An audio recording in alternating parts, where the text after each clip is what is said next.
السلام علیکم، میں ہوں آپ کی رائٹر عروج احمد اور آج میں اپنے ناول زندگی مارچ کا 20واں اور 21واں منزل پڑھنے جا رہی ہوں۔ تو چلیں پڑھنا شروع کرتی ہوں۔ اسٹڈی روم سے باہر نکلتے وقت سبحان نے باقی بھائیوں کو روک کر سرگوشی کی۔ یہاں جو بھی بات ہوئی ہے ابھی وہ کسی سے نہیں کی جائے گی، خاص کر اپنی بیویوں سے بالکل نہیں۔ میں 1-2 دن میں سوچ کر آخری فیصلہ ابا جان کو بتاؤں گا، پھر ہی گھر میں بات کرنا مناسب ہوگی۔ سب بھائیوں نے ان کی بات پر سر ہلا دیا تھا۔ وہ جانتا تھا اس کا کہا سب کے لیے بہت اہمیت رکھتا ہے۔ ان کے لیے ویسے بھی اس کی شخصیت کا رعب ہی بہت تھا۔ وہ بہت کمگو اور سلجھی ہوئی شخصیت کا مالک تھا۔ میں بھی سب سے یہی کہنا چاہ رہا تھا، اچھا ہوا تم نے خود ہی ان سے کہہ دیا۔ ریحان نے سبحان کی حمایت کی تھی۔ ان کی بات سن کر فرقان ایک نئی سوچ میں پڑ چکا تھا۔ اچانک اسے خیال آیا کہ اسے سبحان کو انکار کرنے پر آمادہ کرنا ہوگا۔ ہاں، اس کے پاس یہی آخری حل تھا۔ اس سے پہلے وہ نجمہ بیگم سے بات کرنا چاہتا تھا۔ جب وہ لاؤنج میں آیا تو انیکا اور امیمہ اس سے کریدنے لگی کہ انہیں اسٹڈی روم میں ہونے والی گول میز کانفرنس کا احوال سنایا جائے، مگر فرقان انہیں ادھر ادھر کی باتیں سنا کر ٹرخاتا رہا۔ انیکا کو کھٹک گیا تھا کہ کچھ تو گڑبڑ ہے۔ وہ محسوس کر رہی تھی جیسے وہ کچھ چھپا رہا ہو، مگر اس نے سوچا ابھی شاید سب میں بات نہ کرنا چاہتا ہو، بعد میں کمرے میں جا کر سب مجھے ہی بتائے گا۔ وہ لاپرواہی سے اسے دیکھ کر مسکرائی اور مطمئن ہو گئی۔ تھوڑی دیر میں وہ دونوں بازار کو نکل گئی۔ ان کے جاتے ہی فرقان نجمہ بیگم کے کمرے کی طرف چلا آیا، مگر شگفتہ نے بتایا کہ وہ آئزہ کے ساتھ کسی رشتہ دار کے گھر جا چکی ہیں۔ پھر اس نے رازداری سے اس سے لوجین کے متعلق پوچھا تو اس نے لاؤنج میں سب کے مل کر اس کو طنز کرنے سے لے کر کمرے میں جانے تک کی تمام رودات سنا ڈالی۔ شگفتہ اس وقت اس کے چہرے پر بہت کچھ پڑ چکی تھی۔ ٹھیک ہے، تم جاتے ہوئے ان سے کام کا پوچھ لیا کرو، اس نے سر ہلاتے ہوئے تائید کی تھی۔ شگفتہ بھی سر ہلا کر وہاں سے چل دی۔ فرقان اچھی طرح سے سمجھ چکا تھا کہ اب لوجین کے کسی کی بھی دوسری بیوی بننے کی صورت میں کیا تماشا ہونے جا رہا ہے۔ وہ بہانے بہانے سے گھر کے چکر کاٹ کر حالات حاضرہ پر نظر رکھنے کی کوشش کر رہا تھا۔ کچن کی کھڑکی کے قریب سے گزرا تو اسے 2 آوازیں سنائی دیں۔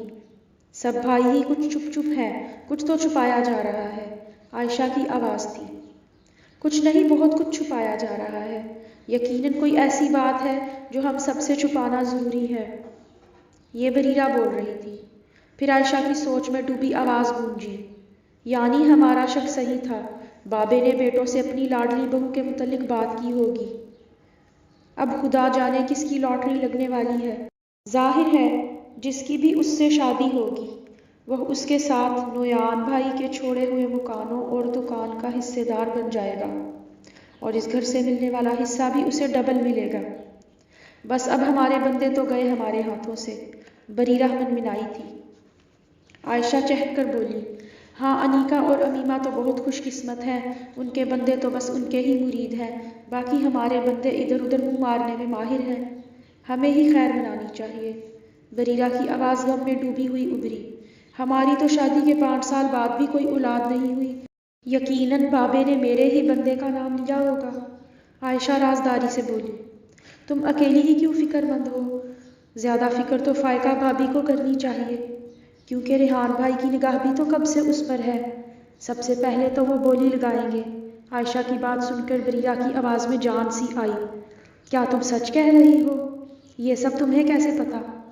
ہاں، میں نے اپنی آنکھوں سے دیکھا ہے، ریحان بھائی کو اکثر ان کے کمرے کے باہر کھڑے رہتے ہیں، بہانے سے فون پر بات کرتے ہیں، اکثر بہانے بہانے سے بات کرنے کی کوشش بھی کرتے ہیں، اور کیا کیا بتاؤں۔ عائشہ کی بات سن کر وہ لال نیلا ہو گیا، اسے ریحان پر شدید غصہ آنے لگا تھا۔ وہ مزید کچھ سنے بغیر وہاں سے آگے بڑھ گیا۔ پہلے تو اسے سبحان بھائی پر غصہ تھا، مگر اب ریحان بھائی کی حرکتیں سن کر اس کا مزید موڈ خراب ہو چکا تھا۔ منظر بدلتا ہے۔ وہ پورچ سے کار باہر نکال کر صدر دروازہ بند کر رہی تھی جب فرقان وہاں چلا آیا تھا۔ کہیں جا رہی ہیں آپ؟ اس دھیمی سی آواز میں پوچھے گئے سوال نے اسے کافی منتشر الذہنی کا شکار کر دیا تھا۔ وہ بڑی ہمت کر کے چوروں کی طرح وہاں سے باہر آئی تھی، تو اب وہ اسے پریشان کرنے آ گیا تھا۔ وہ خاموشی سے اپنا کام کرتی رہی۔ وہ دروازے کے باہر تک چلا آیا۔ کہاں جا رہی ہے؟ میں چھوڑ دیتا ہوں۔ وہ شلوار قمیض میں ملبوس شخص شگفتہ مزاجی سے بولتا ہوا اسے متوجہ کرنے میں کامیاب ہو گیا۔ ظاہر ہے اگر کوئی انسان آپ سے بات کرنا اپنی توہین سمجھتا ہو، پھر ماضی میں اس سے آپ کے مراسم بھی اچھے نہ ہوں، اور آپ وہ جگہ چھوڑ کر جانے ہی والے ہوں کہ وہ شخص آپ سے مہذب انداز میں خوش کلامی کی کوشش کر رہا ہو، تو تعجب تو ہوتا ہی ہے۔ وہ جواب کا انتظار کیے بغیر کار کی جانب بڑھ چکا تھا۔ مجھے گاڑی چلانی آتی ہے، ہم چلے جائیں گے۔ لجین نے طنزاً وضاحت دی اور گاڑی کے قریب چلی آئی۔ فرقان گاڑی کے پچھلے حصے کے شیشوں سے اندر جھانک کر دیکھنے میں کامیاب ہو چکا تھا۔ پچھلی سیٹ پر اس کا بیگ پڑا تھا اور اگلی سیٹ پر داریا پہلے سے موجود تھی۔ تو آپ گھر چھوڑ کر جا رہی ہیں؟ اس نے منہ کو لمبا کر کے اچنبھے کا اظہار کیا تھا۔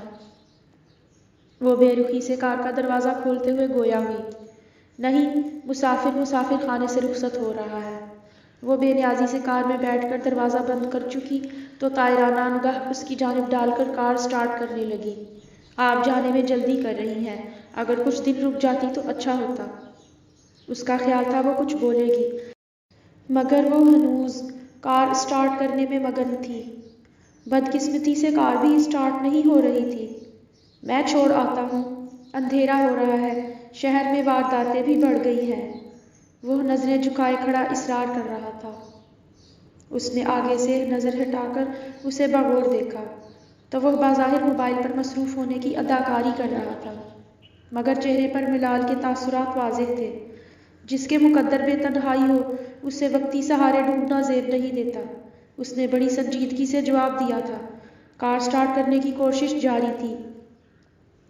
بہرحال خیال کرنے کا شکریہ۔ اس نے ادھورا جملہ پورا کیا۔ کار سٹارٹ ہو گئی۔ اب وہ مکمل نا امید ہو چکا تھا۔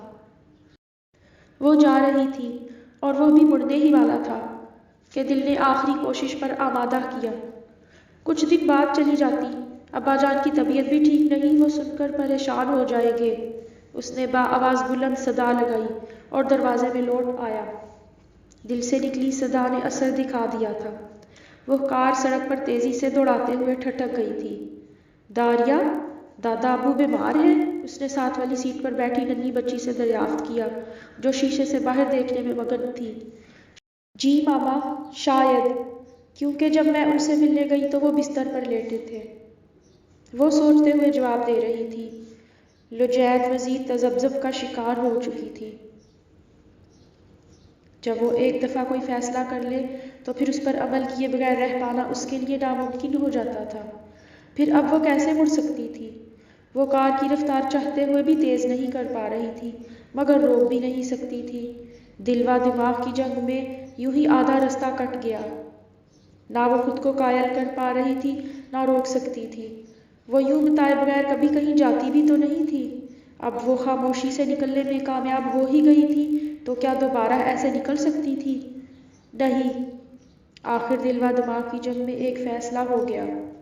وہ جائے گی، ضرور جائے گی، مگر 2 دن رک جائے تو ابا جان کی طبیعت ٹھیک ہو چکی ہوگی۔ یہ سوچتے ہی وہ مطمئن ہو گئی۔ جب وہ اپنے بھائی کے گھر پہنچی تو خوش قسمتی سے بھائی اور بھابھی گھر پر موجود نہیں تھے۔ اس نے بیگ صالحہ بیگم کے وارڈ روم میں رکھا اور ان کے پاس بیٹھ گئی۔ وہ اس کا بیگ دیکھ کر سمجھ تو گئی تھی کہ کیا ماجرا ہے، مگر چپ رہ کر اس کے بولنے کا انتظار کرنے لگی۔ لجین نے انہیں ساری رویداد سنائی تو وہ گویا ہوئی۔ مجھے پتا تھا ایک نہ ایک دن تو تمہیں لوٹنا ہی ہے، پھر اب کیا سوچا ہے؟ لجین سوچوں میں الجھی ہوئی تھی۔ ابھی تو میں واپس جا رہی ہوں، لیکن 2-3 دن میں واپس آ جاؤں گی۔ سسر صاحب کی طبیعت ٹھیک نہیں۔ میں نہیں چاہتی کہ وہ میری وجہ سے مزید بیمار پڑ جائے۔ انہوں نے یہ سن کر سر ہلا دیا۔ ٹھیک ہے، مگر یہ سوچ لو تمہارا بھائی تمہاری آگے شادی کے لیے فکر مند ہے، تمہیں یہاں زیادہ دن نہیں ٹکنے دے گا۔ لجین بے فکری سے مسکرا دی۔ آپ فکر نہ کریں، میں نے اپنے لیے سب کچھ سوچ رکھا ہے۔ ابھی چلتی ہوں، جب بعد میں آؤں گی تو تسلی سے بتاؤں گی۔ وہ جب واپس لوٹی تو ٹی وی لاؤنج میں فرقان اور سبحان ٹی وی پر خبریں دیکھنے میں مصروف تھے۔ اسے اندر آتے دیکھ کر ان کے چہرے پر آنے والی رونق اس سے چھپی نہیں رہ سکی تھی۔ وہ وہاں رکی نہیں تھی، وہاں سے اوپر جانے والی سیڑھیوں کی طرف بڑھ گئی تھی۔ سامعین حضرات، آج میں نے اپنے ناول کے 2 منظر پڑھے ہیں۔ امید کرتی ہوں آپ کو ناول پسند آ رہا ہوگا۔ اب مجھے اجازت دیجیے، اپنی دعاؤں میں یاد رکھیے گا۔ اللہ نگہبان۔